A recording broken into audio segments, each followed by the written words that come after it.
नमस्कार, मैं हूं आपके साथ सोनिया चौहान। खास खबर में आप सभी का स्वागत है। मोदी सरकार 3.0 का शपथ ग्रहण समारोह राष्ट्रपति भवन में शाम 7:15 पर होगा। नरेंद्र मोदी तीसरी बार देश के प्रधानमंत्री बनने जा रहे हैं और इसको लेकर बड़े स्तर पर तैयारियां भी की जा रही हैं। शपथ ग्रहण से पहले दिल्ली में जगह जगह नरेंद्र मोदी के पोस्टर लगाए गए।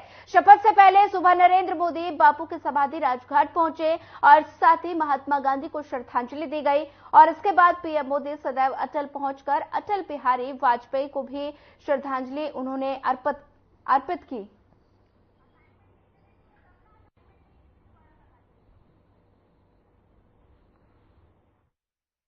मोदी देश के प्रधानमंत्री बनने जा रहे हैं और इसको लेकर बड़े स्तर पर तैयारियां की गई हैं और साथ ही शपथ ग्रहण से पहले दिल्ली में जगह जगह नरेंद्र मोदी के पोस्टर लगाए गए हैं और साथ ही शपथ से पहले सुबह नरेंद्र मोदी बापू की समाधि पर राजघाट पहुंचे और साथ ही महात्मा गांधी को श्रद्धांजलि दी गई और साथ ही इसके बाद पीएम मोदी सदैव अटल पहुंचकर अटल बिहारी वाजपेयी को भी उन्होंने श्रद्धांजलि अर्पित की।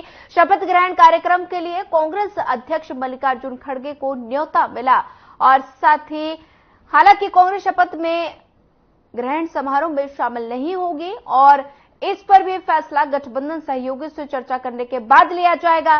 प्रधानमंत्री के शपथ ग्रहण समारोह में भारत के पड़ोसी देशों हिंद महासागर क्षेत्र के नेताओं के नाम शामिल होने की उम्मीद है और साथ ही बता दें कि श्रीलंका के राष्ट्रपति रोनिस विक्रमसिंघे और मालदीव के राष्ट्रपति मोहम्मद मुइज्जू और सेलिस के उपराष्ट्रपति अहमद अफीफ समेत कई देशों के नेता शामिल होंगे।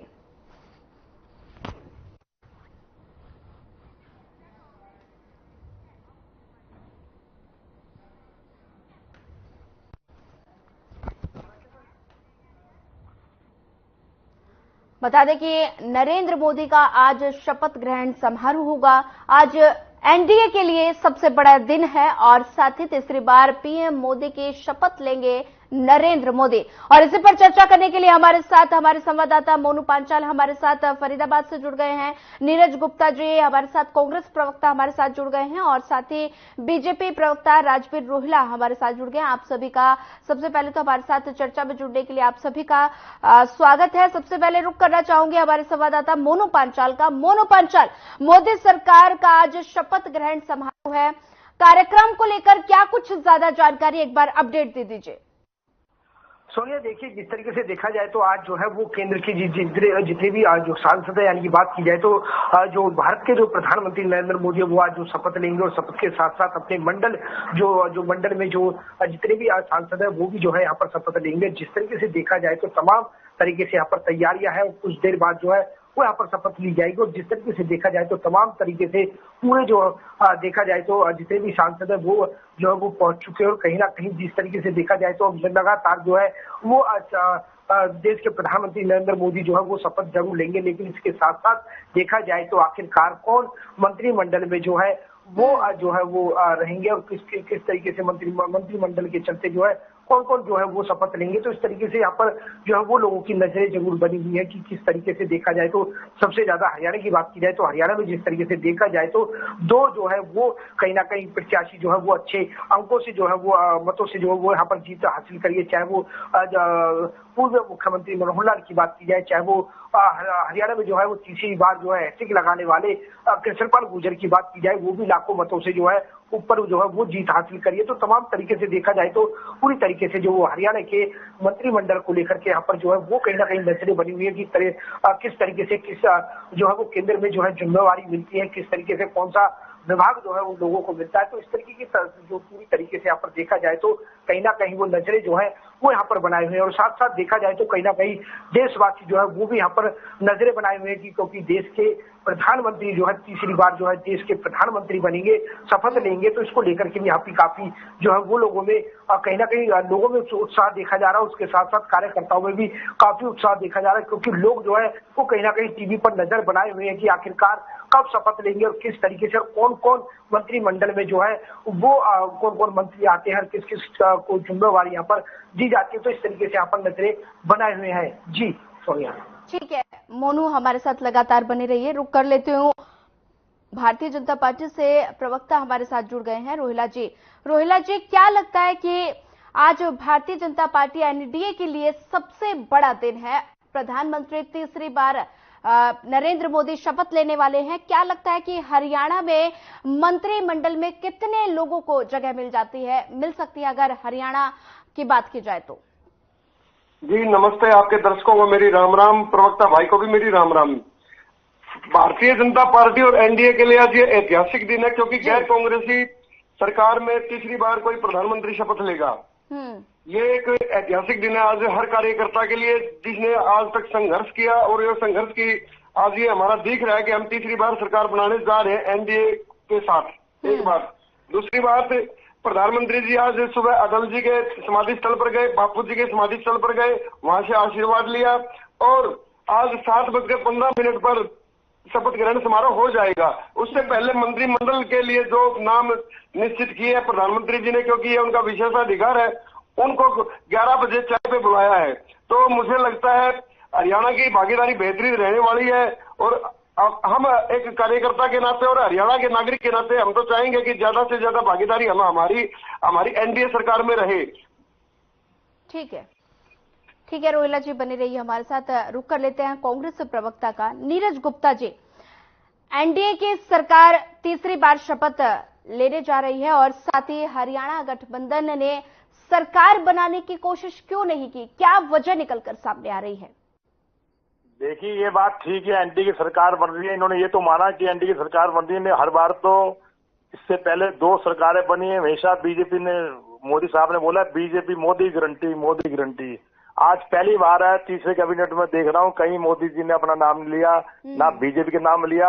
उससे पहले हमेशा बीजेपी बोलते थे, और आप भी देख रहे हो, सारा देश देख रहा है हमेशा। और आपकी बार पहली बार उन्होंने बोला कि मुझे मूल्यवान होगी साथी। अब उन्हें पता है ना उनकी इंपोर्टेंस क्या है, उनके बिना सरकार नहीं बनेगी। देखने वाली रही इंडिया गठबंधन ने कोशिश नहीं करी, टाइम का इंतजार कीजिए। जो हमारे इंडिया गठबंधन के साथी हैं उन्होंने सबने तय किया कि हम सरकार बनाने का दावा पेश नहीं करेंगे। अभी आप टाइम देखिए कौन बनता है, अभी सरकार कितनी चलेगी, देखने वाली बात है। अब इससे खींचातानी चल रही है पदों में लेके, और सबसे बड़ी बात 11:30 बजे क्लियर हुआ किसको कितने पद मिले और हरियाणा से कितने मंत्री को बनाया जाएगा।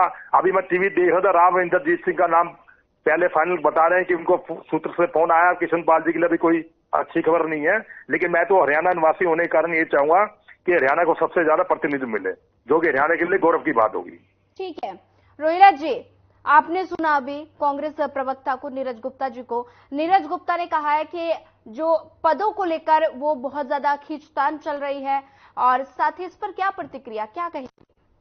ये खींचतान सिर्फ मीडिया की देन है, बाकी कहीं कुछ नहीं है, क्योंकि कुछ यूट्यूबर्स इधर उधर से बातें फैला रही है। क्योंकि चंद्रबाबू नायडू जी जो टीडीपी के प्रमुख है, और जदयू के प्रमुख श्री नीतीश कुमार जी और चिराग पासवान जी जो एलजेपी आर के प्रमुख, उन्होंने अनकंडीशनल सपोर्ट दिया है। उन्होंने बिल्कुल सार्वजनिक रूप से बोला है कि हम प्रधानमंत्री जी के साथ खड़े हैं, और भारत की जो विकास यात्रा है उसमें जो हमारा कंट्रीब्यूशन होगा हम देंगे। एक बात। दूसरी बात, कल केसी त्यागी जी हैं जो जदयू के मुख्य प्रवक्ता है, उन्होंने तो धागे खोल दिए भाई कांग्रेस की तरफ से या इंडिया गठबंधन की तरफ से कि हमारे को प्रधानमंत्री पद का भी ऑफर दिया गया है। पहले कहाँ गए हुए थे ये लोग? जब इन्होंने नीतीश कुमार जी जब सारा कुनबा इकट्ठा कर रहे थे इंडिया गठबंधन का, तब उनका संयोजक तक बढ़ाने दिया इन लोगों ने। तो उन्होंने अपना समय को विचार के एनडीए के साथ वापस आए, और आज एनडीए में आज उनकी महत्वपूर्ण भूमिका होने जा रही है। ठीक है, तो ये इनके कर्मों का फल है। ठीक है रोहिला जी। नीरज गुप्ता जी, आपने सुना, ये खबरों में लगातार हमें भी जानकारी मिल रही थी, लगातार खबरों में बताया जा रहा था कि नीतीश कुमार को इंडिया गठबंधन की तरफ से पीएम पद का ऑफर आया है। क्या कितनी सच्चाई है इसमें, क्या कहेंगे? सच्चाई नहीं, हमारे मल्लिकार्जुन ने इनका खंडन किया है। कोई अपनी तरफ से कह दे, कल को मैं कह दूं कि प्राइम मिनिस्टर मोदी जी का ऑफर आया, तो इस बात पे अतिशयोक्ति नहीं होगी। जब तक कोई हमेशा बेतौर खंडन किया। आज केसी त्यागी को याद आ रहा है, 4 दिन से तो उन्होंने कुछ नहीं बोला। जब सरकार बनने आ रही है तो अपने नंबर बना रहे हैं। यही वही नीतीश जी है जो मेरे प्रवक्ता साथी कह रहे हैं, नीतीश जी पलटू राम है। भाई साहब, अभी कुछ भरोसा नहीं है, कितनी बार सरकार में रह गए, एन टाइम पे पलटी मारते हैं। आप इतना खुश मत हो जी, अभी तो आपकी आज सरकार बन रही है, अभी महीने 2 महीने बाद देखना, उस पलटू राम का कोई भरोसा नहीं है। उनकी जो राजनीति चलती है ना, पलटू के नाम से चलती है, वरना उनके अपने पास तो कभी उनका राजनीतिक हथियार देखो, अपने पास तो कभी उनका कोटा नहीं आया कि अपने दम पे वो मुख्यमंत्री बन जाए। जब हमारी सरकार में थे, हमारे अलायंस के सदस्य थे, तो हमने उन्हें मुख्यमंत्री बनाया, आपने बनाया। बताओ उनकी अपनी क्या है, आज उनकी अपनी हैसियत क्या है। और ये तो मैं उनको आज चैनल के माध्यम से बोलना चाहूंगा, बीजेपी वालों से सावधान रहो। जो जो उनके गठबंधन में रहा है ना, बीजेपी ने उनको साफ ही कर दिया है। और हरियाणा की स्थिति में आपको क्लियर कर दूं, देखिए लोकसभा में हाफ और विधानसभा में साफ होने जा रहे हैं। ये आज मैं बता रहा हूँ आपको, जनता समझ चुकी है। झूठे नारे बन के बोलते, राम जी भी तंग आ लिए, राम जी इनको अच्छा सिखा दिया। इससे बड़ी शर्मनाक की होगी जो अयोध्या में कहते थे राम जी को लाया, राम जी को अयोध्या के आसपास की सारी सीटें हार गए। तो अब इनका पारा निकल चुका है।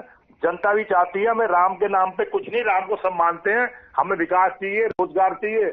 बतेरी जनता समझ चुकी है, तीसरी बार चलने वाले नहीं है। तभी तो गठबंधन की सरकार बन रही है। भाई मेरे भाई साहब कह रहे थे कि गैर कांग्रेस सरकार बनी है। भाई साहब गैर कांग्रेस सरकार तीसरी बार बनी है, बात आपकी ठीक है, लेकिन नेहरू जी की सरकार बनी थी ना, नेहरू जी की, उनकी पूर्ण बहुमत की सरकार थी। आपके हमारे हैट्रिक लगाने में फर्क है। आपकी हैट्रिक लगी है गठबंधन के सारे, और जब नेहरू जी प्राइम मिनिस्टर बने तीसरी बार, उनके अपने दम पे सरकार बनी थी।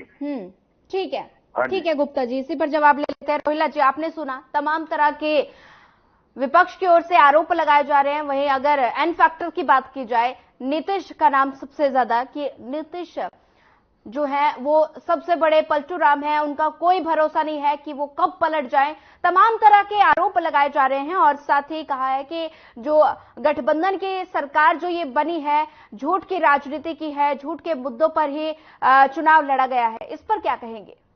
इंडी गठबंधन का तो वो फार्मूला है, रिझाएंगे, बुलाएंगे, लेकिन नीतीश जी फिर भी नहीं आएंगे। आज अंगूर खट्टे वाली बात इनके साथ साबित हो गई। तो ये क्यों प्रधानमंत्री पद का पद ऑफर कर रहे थे, क्यों इन्होंने उनका अपमान किया। तो ये सब बातें पब्लिक डोमेन में, कोई मेरे कहने की आवश्यकता नहीं है। लेकिन मैं एक बात कहता हूँ, नीतीश कुमार जी एनडीए के बहुत बड़े नेता है हमारे, और बिहार के बड़े नेता है, क्योंकि भारतीय जनता पार्टी नेतृत्व ने बिल्कुल साफ कर दिया कि 2025 का जो बिहार का चुनाव है वो हम नीतीश जी के नेतृत्व में लड़ने जा रहे हैं। तो नीतीश जी की अहमियत इसी बात से साबित हो जाती है, क्योंकि वो बेदाग छवि के हैं वो, ठीक है ना। तो उन पर आज तक कोई आरोप नहीं लगा पाया, कोई भी, ना परिवारवाद का आरोप, ना कोई भ्रष्टाचार का आरोप। उन्होंने अपनी शर्तों पे सरकार चलाई हमेशा, और वो भी जीरो टॉलरेंस इन करप्शन। तो ये कोई छोटी बात नहीं है। आज के सार्वजनिक जीवन में आदमी अपना निष्कलंक चरित्र रखना बहुत बड़ी बात हो जाती है, ठीक है। लेकिन आज कांग्रेस या इंडी गठबंधन के लिए बड़ा दुखद दिन है, क्योंकि हाथ को आया और निकल गया। क्योंकि अगर नीतीश जी को संभाल पाते तो आज ये सरकार बनाने का दावा कर सकते थे, लेकिन इन्होंने कभी अपने गठबंधन साथियों की इज्जत नहीं की। तो वही बात है, इनका कुछ होने वाला है नहीं। जनता ने इनको नकार रखा है।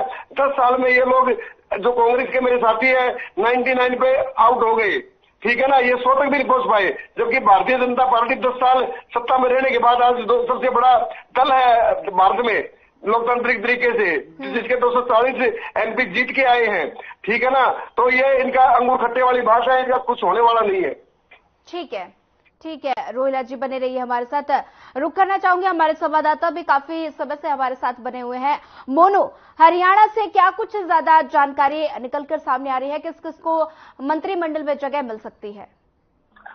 देखिए सोनिया, अगर बात की जाए तो जिस तरीके से देखा जाए तो सबसे पहले जो नाम है वो कहीं ना कहीं हरियाणा के पूर्व मुख्यमंत्री मनोहर लाल का जो वो करनाल से जीत हासिल करी है, कहीं ना कहीं नाकों में जाकर के जिस तरीके से जीत हासिल करी है, तो कहीं ना कहीं उनका जो नाम है वो मंत्रिमंडल में जो है वो शामिल जो है वो होने के आसार यहाँ पर सबसे ज्यादा लगाए जा रहे हैं। वही बात की जाए तो कहीं ना कहीं जिस तरीके से तीसरी बार हैट्रिक जो है वो फरीदाबाद से लोकसभा से प्रत्याशी कहीं ना कहीं केसर पाल ने जो है वो भी यहाँ पर तीसरी बार हैट्रिक लगाते हुए यहाँ पर जो है वो नजर आए, तो उनका भी जो है मंत्रिमंडल में जो है नाम जो है वो शामिल हो सकता है। वहीं बात की जाए तो गुरुग्राम से राव इंद्रजीत भी लगातार जिस तरीके से देखा जाए तो कहीं ना कहीं जो बन के आए हैं, और कहीं ना कहीं जिस तरीके से देखा जाए तो काफी जो गद्दावर नेता जो है वो माने जाते हैं, तो कहीं उनका भी जो है वो कहीं ना कहीं मंत्रिमंडल में नाम जो है वो शामिल हो सकता है। लेकिन सबसे बड़ी बात की जाए तो सोनिया, सबसे ज्यादा जो 2 नाम है वो कृष्ण पाल और जो है हरियाणा के पूर्व मुख्यमंत्री मनोहर लाल जो है वो इनका नाम जो है वो कहीं ना कहीं पूरी तरीके से जो है वो मंत्रिमंडल में शामिल होने की बात यहाँ पर कही जा रही है। लेकिन जिस तरीके से देखा जाए तो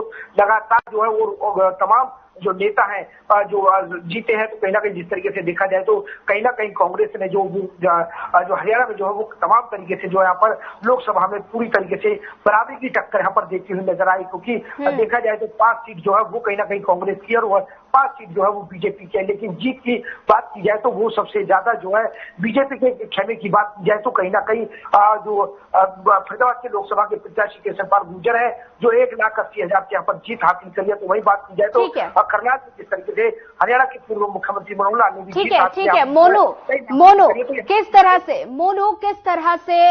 मंत्री पद दिए जाएंगे ताकि हर कोई संतुष्ट रहे, क्योंकि गठबंधन की सरकार ये एनडीए की सरकार, क्योंकि बीजेपी ने पूर्ण बहुमत हासिल नहीं किया है, गठबंधन का सहारा लिया गया है, तो किस तरह से संतुष्ट सभी को रखा जाएगा ताकि आने वाले समय में मनमुटाव ना हो? देखिए, सबसे पहले बात की जाए तो सोनिया जी, जिस तरीके से देखा जाए तो कहीं ना कहीं जिस तरीके से सरकार एनडीए जिस तरीके से एनडीए के साथ जो है सरकार यहाँ पर बनती हुई नजर आ रही है, कहीं ना कहीं देखा जाए तो तमाम जो पार्टियां को जो नेता है उनको भी जो है वो यहाँ पर संतुष्ट किया जाएगा। लेकिन सबसे बड़ी बात सोनिया यहाँ पर ये भी आती है कि जिस तरीके से देखा जाए तो दिल्ली और कहीं ना कहीं हरियाणा में जो है वो विधानसभा चुनाव जो है वो होने वाले हैं, तो इसको लेकर के भी कहीं ना कहीं जिस तरीके से देखा जाए तो हरियाणा को जो है सबसे बड़ी जिम्मेदारी यहाँ पर दी जा सकती है, चाहे वो मुख्यमंत्री मनोहर लाल की बात की जाए, चाहे वो केशरपाल की बात की जाए, चाहे वो राव इंद्रजीत की बात की जाए। तो यहाँ पर सबसे देखा जाए तो कहीं ना कहीं जातीय समीकरण को जो है यहाँ पर साथ देने की जो है वो कोशिश की जाएगी, क्योंकि विधानसभा जो चुनाव है वो नजदीक है। कहीं ना कहीं जिस तरीके से देखा जाए तो हरियाणा में एक बड़ी जिम्मेदारी यहाँ पर आ सकती है, चाहे वो हरियाणा के पूर्व मुख्यमंत्री मनोहर लाल की बात की जाए तो उनको जो है वो मंत्रिमंडल में जो बड़े ओहदे का जो है वो जिम्मेदारी यहाँ पर मिल सकती है। तो इसको लेकर के भी क्योंकि यहाँ पर वोट साधने की बात यहाँ पर की जा रही है, क्योंकि 3 महीने बाद जो है वो विधानसभा चुनाव और कहीं ना कहीं जनता जिस तरीके से देखा जाए तो नाराज ना हो, इसको लेकर के भी जाति जो समीकरण है उनको यहाँ पर साधने की कोशिश की जाएगी, चाहे वो जाट समुदाय की बात की जाए, चाहे वो गुर्जर पाल की बात की जाए, चाहे वो जिस तरीके से देखा जाए तो पंजाबी समाज की बात की जाए। तो यहाँ पर जिस तरीके से देखा जाए तो सभी अपराधियों को जो है यहाँ पर साधने की कोशिश की जाएगी और कहीं ना कहीं सबसे बड़ी जिम्मेदारी जो है वो हरियाणा के लोकसभा के जो जीते हुए कैंडिडेट है उनको यहाँ पर मिल सकती है, चाहे वो केशरपाल की बात की जाए, चाहे वो राव इंद्रजीत की बात की जाए, चाहे वो देखा जाए तो कहीं ना कहीं पूर्व मुख्यमंत्री मनोहर लाल की बात की जाए। तो तमाम तरीके से यहाँ पर देखा जाए तो कहीं ना कहीं बड़ी जिम्मेदारी जो है वो हरियाणा को मिल सकती है। जी सोनिया, ठीक है मोनू, हमारे साथ बने रहिए। रुक करना चाहूंगी नीरज गुप्ता जी का। नीरज गुप्ता जी, आप कह रहे थे, आपने कई बार मेरे साथ डिबेट भी किया, आपने हमेशा कहा है कि एनडीए की सरकार नहीं बनेगी इस बार, लेकिन आज तो ये सच हो रहा है कि एनडीए की सरकार फिर से बनने जा रही है। नरेंद्र मोदी एक बार फिर से शपथ लेने वाले हैं पीएम पद की। क्या लगता है कितनी चल पाएगी ये एनडीए की गठबंधन की सरकार, क्या लगता है? सोनिया जी, पहले तो मैं क्लियर कर दूं, मैंने कभी ये नहीं बोला था कि एनडीए सरकार नहीं बनेगी। मैंने कहा था एनडीए की सरकार ज्यादा दिन नहीं चल पाएगी। दूसरा, मेरे बीजेपी प्रवक्ता साथी को याद करा दूं, अब आपके प्राइम मिनिस्टर मोदी जी जो पिछले डिबेट में आप मेरे साथ बैठे हो, बिल्कुल बोला आपने। मैं आपके बीजेपी प्रवक्ता साथी को याद करा दूं, जो हमारे प्रवक्ता साथी बैठे हैं, तब मैं इनसे पूछना चाहूंगा, आपके मोदी जी पिछले 2 बार प्राइम मिनिस्टर रहे, दोनों टर्म्स में कहते थे कांग्रेस मुक्त भारत, कांग्रेस मुक्त भारत। क्या हुआ भाई साहब कांग्रेस मुक्त भारत का? आप तो हमें सोच रहे थे, खत्म करने की कोशिश कर रहे थे, हम तो बड़े ही हैं, चलो आपकी बात करती 99 पे आ गया। आप तो हमें कांग्रेस मुक्त भारत का सपना दिखा रहे थे, लोगों को कह रहे थे कांग्रेस मुक्त भारत, कांग्रेस मुक्त भारत। अब क्या हुआ? अब तो उन्होंने सपना ही लेना छोड़ दिया, आप तो वो इसका जिक्र नहीं करते हैं। महाराज, जो एनडीए की सरकार है ना, आपकी एनडीए सरकार जो उभर रही है, लेकिन मैं आपको ये कह रहा हूँ, आपके प्राइम मिनिस्टर जी अमित शाह जी कभी भी 5 साल की सरकार चली या 1 साल चली, चैन की नींद नहीं सो पाएंगे। उन्हें रात को और सवेरे पूछना पड़ेगा, नीतीश बाबू, नायडू बाबू, खाना खाया नहीं खाया, नाश्ता किया नहीं किया। ये आप देखेंगे, पूरे देश की जनता देखेंगी। और जितना आप कॉन्फिडेंट जा रहे हो कि भाई नीतीश बाबू को आप हमसे कांग्रेस से ज्यादा नहीं जानते, वो कब पलटी मार दे कब नहीं, आपकी रात की नींद उड़ेगी। तभी तो आपने फार्मूला बनाया, जो एक पद वाले उनको भी एक मंत्री पद दे रहे हो कि कल को वो छिटक जाए। लेकिन अगर नीतीश बाबू छिटक गए, नायडू बाबू छिटक गए, तो आपकी सरकार नहीं चलने वाली। पूरा आंकड़ों पे भी ध्यान दीजिए, अगर निर्दलीय को मिला लो तब भी आपकी सरकार नहीं चलेगी। वही नायडू बाबू जिनके आपके मुद्दों पर डिफरेंस है, मुस्लिम आरक्षण पे, एससी कोटे में क्या करोगे उसका? या तो मैं आपके माध्यम से पूछना चाहूंगा, आप जवाब मैं बीजेपी वालों से पूछना चाहूंगा, आप अपना वादा निभाएंगे? मुस्लिम आरक्षण को खत्म करेंगे, सीधे लागू करेंगे? बताइए मुझे। आप ठीक है नीरज जी, इसी पर जवाब ले लेते हैं। क्या कुछ कहेंगे राजवीर रोहिला जी, जवाब दे दीजिए। नीरज जी, ये राज्य का मसला है एक बात, क्योंकि जो मैनिफेस्टो है वो टीडीपी का है आंध्रा के लिए, और आंध्रा में उन्होंने अपनी एक 135 सीट जीतकर एक बहुत ब्लास्टिंग मेजोरिटी हासिल की है, ठीक है ना। नंबर 2, केंद्र का कोई मसला आएगा तो मिल बैठ के सभी बातों का समाधान होता है, क्योंकि संवाद से ही समाधान निकलते हैं। तो मैं इस बारे में कुछ ज्यादा कुछ नहीं कहूंगा, क्योंकि ये मेरी लाइन नहीं है। एक बात अभी आपको मैं बता दूं कि हरियाणा के पूर्व मुख्यमंत्री श्री मनोहर लाल जी और राव इंद्रजीत जी को फोन आया है, मीडिया के माध्यम से हमें पता चल रहा है कि दोनों मोदी सरकार में शपथ लेने जा रहे हैं, एनडीए सरकार में शपथ लेने जा रहे हैं। तो हम तो चाहेंगे कि और भी हमारे जो सांसद है उनको फोन आए और हमारे वो मतलब मंत्री बने, भागीदारी सुनिश्चित हो। ठीक है, बिल्कुल। नीरज गुप्ता जी, आपने सुना, वो बिल्कुल एकदम से आश्वस्त है कि एनडीए की सरकार लगातार अच्छे तरीके से ये सरकार चलेगी, और साथ ही कांग्रेस कितनी आश्वस्त है कि कितने दिन ये सरकार टिक पाएगी, क्योंकि गठबंधन की सरकार है। आपने भी अभी तमाम तरह के आरोप लगाए कि प्रधानमंत्री जी हजूरी करेंगे, क्या कुछ कहेंगे? मैडम सोनिया जी, थोड़ा इंतजार कीजिए, इंतजार का फल मीठा होता है। अभी तो सरकार आज बनी है, आज शाम को बनेगी, कौन मंत्री बनेंगे उसका सरकार को चलने दीजिए। सरकार चलने के बाद अब 1 महीना स्टार्टिंग, 2 महीना स्टार्टिंग देखिए, आपको सारा नजर आ जाएगा। मेरे कहने की जरूरत नहीं है। और मेरे भाई जो मैंने क्वेश्चन पूछा उसमें कैसे टाल गए, मैं इनसे एक पूछना चाहूंगा, अग्निवीर योजना पे भी इन्होंने, आपके साथियों ने कहना शुरू कर दिया है, इस योजना पे विचार कीजिए। अगर आपने इतनी बैंड बाजे साथ वो अग्निवीर योजना लागू करी थी, तो आपके चैनल से पूछूंगा, क्या बीजेपी मोदी यू टर्न मारेंगे क्या? बताइए मुझे। उन्होंने अभी कहना छोड़ दिया कि अग्निवीर योजना पे विचार विमर्श हो जाए, क्या उसमें चेंज करेंगे? अगर उसमें चेंज करते हैं या कोई उससे यू टर्न मार के वापसी आते हैं, तो ये भी तो आपकी नैतिक हार है। आपके सिद्धांत कहाँ रहे? जावड़नी की योजना को इतना बढ़िया बता रहे थे, ये भी देखने वाली बात होगी। अभी मैं सोनिया जी, वेट एंड वॉच का विषय है, अभी आप देखिए होता है क्या क्या। ठीक है नीरज जी। रोहिला जी, फाइनल कमेंट दे दीजिए, क्या कुछ कहेंगे? नीरज जी, मैंने आपको एक बात बोलनी थी, शायद 2-3 मिनट पहले, संवाद से समाधान होता है और लोकतंत्र में बदलाव की गुंजाइश हमेशा रहती है, ठीक है ना। एक बात। दूसरी बात, अभी ये सिर्फ हवाई बातें हैं, क्योंकि मीडिया में ये बातें चल रही हैं। जब भी कोई फैसला कैबिनेट में आएगा या एनडीए की बैठक में आएगा, तो उन बातों पर तब चर्चा करेंगे, और उसके बाद फिर पब्लिक डोमेन में आएंगे वो चीजें। तो सरकार एक अलग चीज होती है, मीडिया में जो बातें चलती है हमें उन पर भरोसा नहीं करना चाहिए। मीडिया में कई बार क्या होता है कि सूत्र चला देते हैं और वो सूत्र कहीं मिलते नहीं फिर। तो मैं किसी को ब्लेम नहीं कर रहा, लेकिन हमारे प्रधानमंत्री श्री नरेंद्र मोदी जी ने भी कहा था कि आजकल सोशल मीडिया में इतना मामला चल रहा है कि मेरे दस्तक करके कोई लिस्ट जारी कर सकता है, तो इसलिए सचेत रहें। तो मैं इन मीडिया की बातों पर ज्यादा भरोसा नहीं करता, क्योंकि जब तक ऑफिशियल कुछ बात नहीं होती तो बात करना फिजूल है।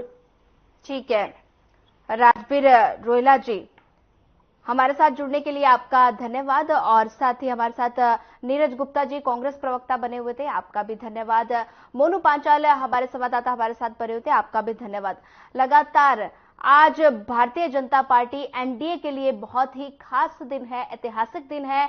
तीसरी बार हैट्रिक के बाद आज नरेंद्र मोदी पीएम पद की शपथ लेने वाले हैं, और राष्ट्रपति भवन में नरेंद्र मोदी आज शपथ लेंगे। जगह जगह बैरिकेडिंग की गई है, सुरक्षा व्यवस्था के पूरे इंतजाम किए गए हैं। वहीं फिलहाल इस खास खबर में बस इतना ही। ज्यादा खबरों के लिए बने रहिए हमारे साथ। नमस्कार।